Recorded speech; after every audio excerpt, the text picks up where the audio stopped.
অনেকেই আমাকে প্রশ্ন করেন যে স্যার, কিভাবে বুঝবো যে হার্টের কোনো রোগ হয়েছে বা হার্টে কোনো ব্লক হয়েছে কিনা। তো এই জিনিসটা আমরা যদি বুঝতে চাই, সেটা হলো একজন মধ্যবয়স্ক নারী বা পুরুষ যিনি আগে 1 কিলোমিটার বা 2 কিলোমিটার আরামে হেঁটে যেতে পারতেন, এখন কিছুদিন যাওয়ার পরেই তার বুকটা ভারী হয়ে আসে, কিছুক্ষণ থেমে গেলে ব্যথাটা চলে যায়, আবার কিছু দূর যাওয়ার পরে আসে। অথবা যিনি 5 তলায় থাকেন, আগে আরামে হেঁটে উঠে যেতে পারতেন, এখন 2 তলা বা 3 তলা ওঠার পরেই হয় তাকে স্পিডটা কম করতে হয়, না হলে কিছুক্ষণের জন্য থেমে যেতে হয়। এটাকে আমরা বলি স্টেবল অ্যাঞ্জাইনা। আবার অনেক ক্ষেত্রে যে আগে থেকে কোনো ধরনের সিমটম না, হঠাৎ করেই বুকে প্রচণ্ড ব্যথা হওয়া, এবং যেটাকে আমরা বলি আনস্টেবল অ্যাঞ্জাইনা। আর আরেকটা হয় যে আপনি একজন মধ্যবয়স্ক নারী বা পুরুষ, হঠাৎ করে আপনার বুকে প্রচণ্ড ব্যথা হলো, এই ব্যথাটা হবে এমন যে বুকটা কেউ চেপে ধরে আছে বা বুকটা ভেঙে ফেলতে চাচ্ছে, এটাকে আমরা বলি লেভিন সাইন। যদি কারো মনে হয় যে বুক প্রচণ্ড ব্যথা হচ্ছে, ফেটে যাচ্ছে, বা আমি এখনই মারা যাব, 95% ক্ষেত্রেই এটা একটা হার্ট অ্যাটাক, যদি প্রমাণিত না হয় অন্য কিছু। এখন যখনই আপনার এই বুকে চাপ বা ব্যথা, হাঁটা চলার সময় শ্বাসকষ্ট, বুকে ধড়ফড়, বা খুব সহজে আপনি দুর্বল হয়ে যাবেন, এগুলিকে আমরা বলি অ্যাঞ্জাইনা ইকুইভ্যালেন্ট।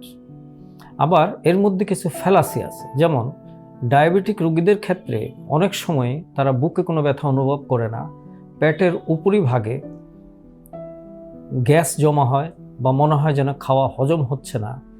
এই ধরনের যখন উপসর্গগুলি দেখা দিবে, তখনই আপনাকে একজন হৃদরোগ বিশেষজ্ঞের পরামর্শ নেওয়া উচিত।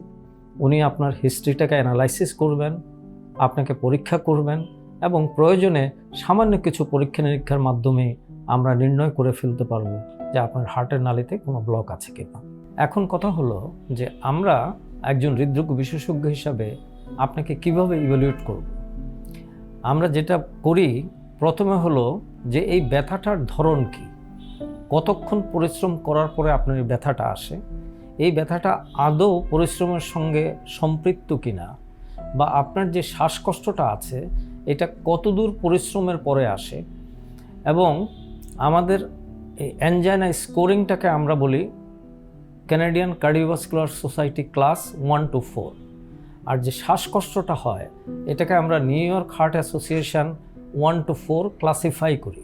এটা দিয়ে যে এই মুহূর্তে আপনার যে হার্টের ব্লকটা বা অ্যাঞ্জাইনাটা, সেটাকে আমরা কোয়ান্টিফাই করতে পারি। এছাড়া এখানে স্বাভাবিকভাবেই প্রশ্ন চলে আসে যে কি পরীক্ষা করলে আমরা বুঝবো। প্রথমে আমরা যেটা করি, একটা সিম্পল ইসিজি। একটা ইসিজিতে আমরা প্রায় 50% রোগীর ইনফরমেশান পেয়ে যাই যে তার কোনো ব্লক আছে কিনা। এরপরে আমরা যেটা করি ইকোকার্ডিওগ্রাফি। তো ইকোকার্ডিওগ্রাফিটা হলো যে লাইভ আমরা হার্টের চেম্বারগুলি, তার ওয়াল মোশনগুলি, ভালভগুলি আমাদের চোখের সামনে দেখতে পাই, এবং সেটাকে আমরা ডকুমেন্ট করে একটা আন্দাজ পেয়ে যাই আমার হার্টের কোন রক্তনালীটাতে সম্ভাব্য ব্লকটা থাকতে পারে। অনেক ক্ষেত্রে ইসিজি এবং ইকো তো মিস হতে পারে, তখন আমরা যেটা করি এটাকে বলে এক্সারসাইজ টলারেন্স টেস্ট বা ইটিটি। এই ক্ষেত্রে আমরা ব্রুস প্রটোকলে 12 মিনিটের একটা প্রোগ্রামড এক্সারসাইজ করি, এবং 85% ক্ষেত্রে যাদের হার্টে ব্লক থাকে ইটিটি পজিটিভ হয়ে যায়, এবং যদি নেগেটিভ হয় তাহলে 85% বুঝতে হবে যে আমাদের কোনো ব্লক নাই। এই ক্ষেত্রেও একটা ফ্যালাসি রয়ে গেছে, যেমন ইটিটি নেগেটিভ হওয়ার পরেও 15% ফলস পজিটিভ হতে পারে। কাজেই বেশিরভাগ ক্ষেত্রে আমরা ইটিটির মাধ্যমে, যখন ইটিটি পজিটিভ আসে, আমরা তখন রোগীকে উপদেশ দিই একটা করোনারি অ্যানজিওগ্রাম করানোর জন্য।